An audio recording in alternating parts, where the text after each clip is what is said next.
Errol, who was then 56, was becoming uncomfortably attentive to one of his stepdaughters, Jana, who was then 15. Elon became furious at his father because of what he perceived as his inappropriate behavior, and he had developed a deep sympathy and tugging sense of kinship for Errol's stepchildren. He knew what they had to live with. So he offered to buy Errol a yacht to be harbored 45 minutes from Malibu. If he agreed to live there on his own, he could see his family on weekends. That was not only a weird idea, but also a bad one. It made the whole situation stranger. Errol's wife, who was 19 years younger than he, began deferring to Elon. She saw Elon now as the provider in her life and not me, Errol says, and so it became a problematic situation. One day when Errol was on the boat, he got a message from Elon. The situation is not working, he said, and he asked Errol to go back to South Africa. Errol did. A few months later, his wife and family moved back as well. I tried threats, rewards, and arguments to change my father for the better, Elon later said, and he...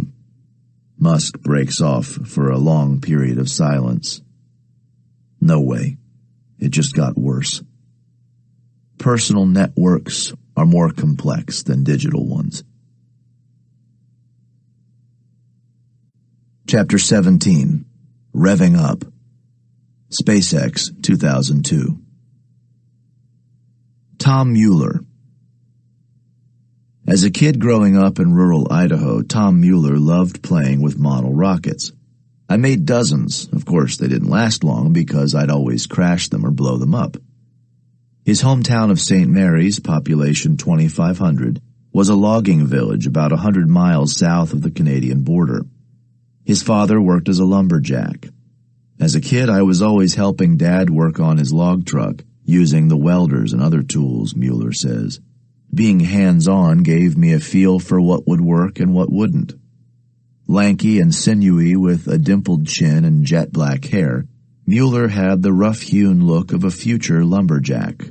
But inside, he was studious, like Musk. He immersed himself in the local library, devouring science fiction. For a middle school project, he put crickets inside a model rocket and blasted it off from his backyard to see what effect acceleration would have on them. He learned another lesson instead.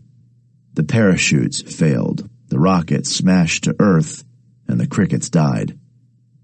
At first, he bought rocket kits through the mail, but then he began making his own from scratch. When he was 14, he converted his father's welding torch into an engine. I injected water into it to see what effect doing that had on its performance, he said. That's kind of a crazy thing. Adding water gives you more thrust. The project won him second prize at a regional science fair, which qualified him to go to the international finals in Los Angeles. It was the first time he had been on an airplane. I didn't come close to winning, he says. There were robots and stuff that other kids' fathers had built. At least I had done my project myself. He worked his way through the University of Idaho by spending summers and weekends as a logger. When he graduated, he moved to Los Angeles to seek work in aerospace.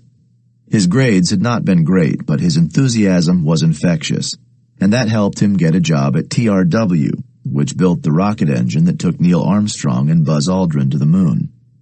On weekends, he would go to the Mojave Desert to test big homemade rockets with fellow members of the Reaction Research Society, a club of rocket enthusiasts founded in 1943. There, he partnered with a fellow member, John Garvey, to build what became the world's most powerful amateur rocket engine, weighing 80 pounds. One Sunday in January 2002, while they were working in a rented warehouse on their amateur engine, Garvey mentioned to Mueller that an internet millionaire named Elon Musk wanted to meet him. When Musk arrived, accompanied by Justine, Mueller was shouldering the suspended 80-pound engine as he tried to bolt it to a frame. Musk began peppering him with questions. How much thrust did it have? 13,000 pounds, Mueller answered. Have you ever made anything bigger? Mueller explained that at TRW he had been working on the TR-106, which had 650,000 pounds of thrust. What were its propellant fuels? Musk asked.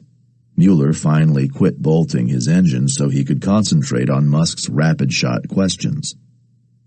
Musk asked Mueller whether he could build an engine as big as TRW's TR-106 on his own. Mueller allowed that he had designed the injector and igniter himself, knew the pump system well, and with a team could